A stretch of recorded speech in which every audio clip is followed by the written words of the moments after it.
Hello again, everyone. Yep, I'm back fairly quick, only a week after the last video. I did say I would make more of an attempt to get some more videos done. I want to talk to you today about a second plugin that I did a little bit of beta testing for. This was almost finished as it was, but there was some gripes that we picked up on, and it's another plugin from the AiXDSP people. Called Noght EQ. Now, this is another one of these plugins. I mean, these guys seem to do that. I didn't know I needed this plugin until I got it. Now I can't do without it. It's on everything. Let me explain a little bit about the philosophy. I'll let you see it. It's up on the screen here. I'll get my head out of the way. Let's just bring it up on its own. So we hold it here so you can see. The philosophy behind it was, for example, a bass guitar, there's always a note that sticks out. If a bass isn't very well set up, there can be notes that stick out or are too quiet or, whatever. This can actually focus in on specific notes and adjust. There's also on each, you've got an EQ, a gain and a Q factor on each note so that you can adjust each note's EQ. There's also a D here, which is for dynamics, which is actually a limiter. It's not a compressor, it's a limiter. There is a ratio on it. So why they call it a limiter, I'm not sure, but I mean, it's a form of a dynamic EQ. So you can focus in on specific notes, but you can use it for many other things, as I'll go into later. But what I thought I would do, I'll show you this on this bass guitar that I've recorded. It's me playing on this track. Let me get this out of the way. So you heard this last week. It's the same track. So I've muted it. Let me put the guitars back in and I'll just let you hear what it is we're dealing with, and then I'll let you just hear the bass and the drums. Now, before anybody's criticised, this is totally unmixed. This is as we recorded it. It's, so it's just a rough guide at the moment. So let me just play you what we're dealing with.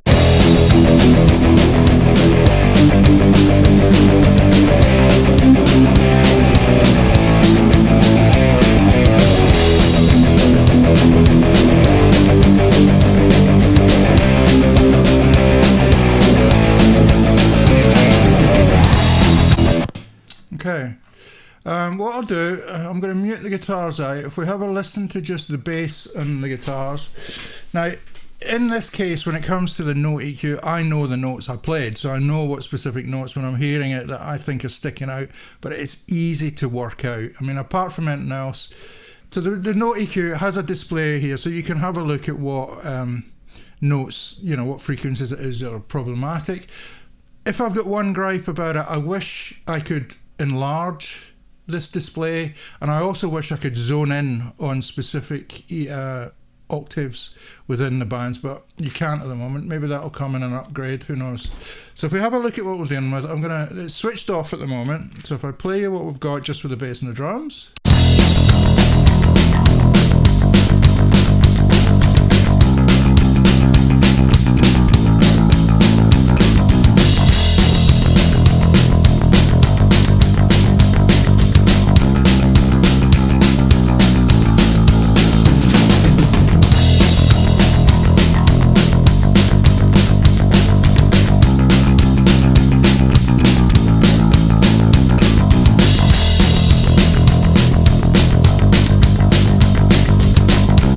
I hope you can hear that doing. It is fairly subtle, but I mean, overall, I did record the bass with a compressor, and it was all fairly even.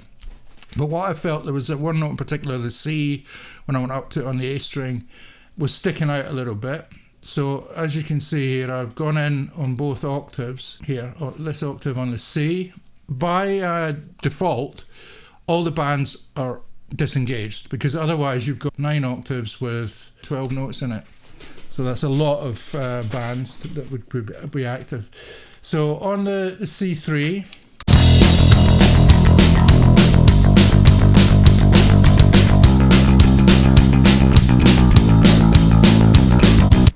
so on both octaves it just stuck out a little bit. So what I've done, I haven't EQ'd it, I haven't pulled down the gain on the EQ or anything, I've just engaged the limiter, as they call it, and it's on a 2:1 ratio.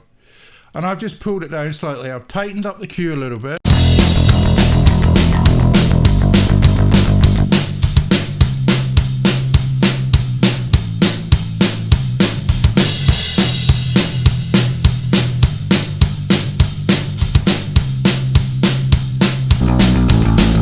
It was just sticking out a touch. Now you can see, if you look up at each band here, obviously you can tell what band you're actually in, or what octave you're in, because it's highlighted. But then if you have any bands or notes that are engaged within that octave, if you look up here, you can see the actual names of the octave is highlighted, as in comparison to these that are grayed out, that are not active. So this has an active band in it, as I can see. This has an active band in it. This is an active band. Okay, so on both octaves, I've put the limiter on the note C and just pulled it down a touch, just to tighten things up.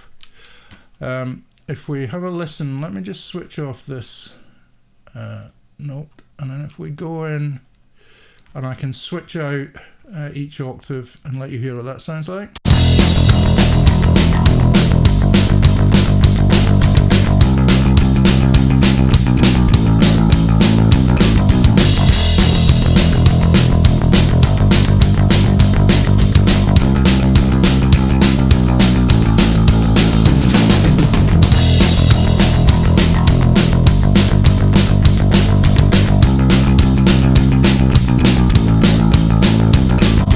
Just tightens it up a little touch. It was poking out at me a little bit, that note. Then also what I did was I gave a little bit of an EQ just down below that C, so kind of in general over the C2 octave, which covers the E note. It goes E, A, and then C, and down to an A again, and that kind of covers that. I've opened the Q up a little bit so that it covers a little bit more area than just that 1%. But I've also put the limiter on as well, so I've bumped up the gain a touch, as you can see here, but I've also engaged the limiter so that if it starts to get a little bit too overpowering, it just pulls it back a little bit.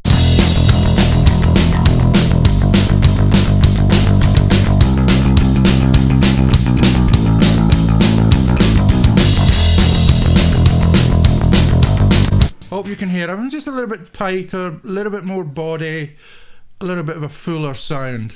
I've already, when I recorded the bass, I went through my kind of DI pedal that's got EQ and everything on it, so I put some distortion and all the rest of it built to the recording, so I kind of committed to that sound, and this just, you know, brings it out a little bit more. So that's it as as it was intended for, as it was the original thinking about how to make this, what this plugin was for.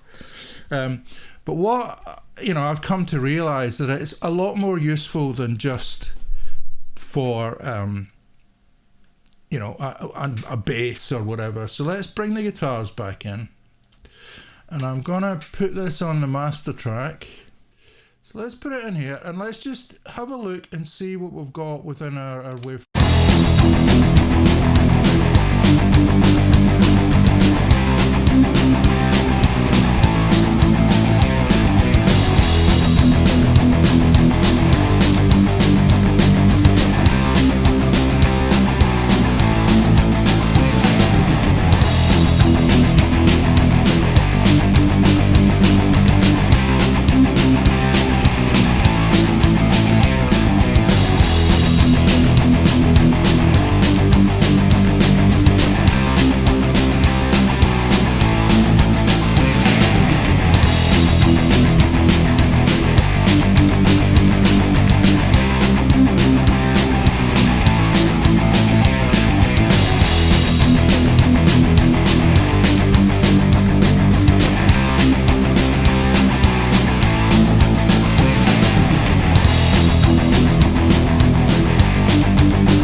this is it.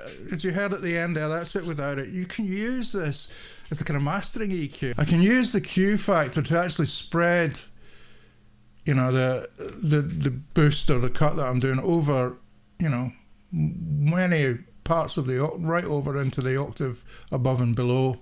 I've selected like the middle note of that octave and then just pull the Q down. So now, you know, I can get a boost over like nearly 3-4 octaves there, you know. So I mean, there's a lot of power to this plugin, a lot more power than you maybe think at first glance. So as I say, for this, like a mastering or just an EQ on the mastered bus or whatever, I mean, this is it. I'll give you a little listen to what I just did with it and then without it.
You can hear yourself. It can be a really powerful tool, and I've done very little. I mean, I've used 3 bands of this. So I've got one here, I've got one there. So I've got 2 bands here, and I've got a 4th one on C8, just to bring some treble out. I'm bringing out Mr. Angry around 2K, and a little bit of a bass boost, but at the same time I'm using the limiter or the compressor, whatever you want to call it, to tame it so that it doesn't become too much. So it's very much a dynamic EQ, but with specific notes that you can pick out and deal with. So hope you like that. Now, one thing I will say, I'll put the links in the description, obviously, to AiXDSP, but I'll also I have affiliate links for this plugin and the Multiband Gate. So I would be really, really glad if you do decide to buy any of these plugins, please use my affiliate links. It helps me, and it lets the lads know that, you know, I'm putting a message out there for them. So hope you enjoyed this. Hope you have a look at it and try these plugins out. There are demo versions available. There are other plugins in the range. I don't have them at the moment, and what ones I did have, my demo versions have run out. But check out the website, check out the plugins. They are the kind of plugins that are so clever, you didn't know you needed them until you got them. And believe you me, I couldn't do without these. The Multiband Gate and this, I really could not do without now. So thanks for watching, and I'll see you in the next one. Cheers, guys. Bye. In the house beat.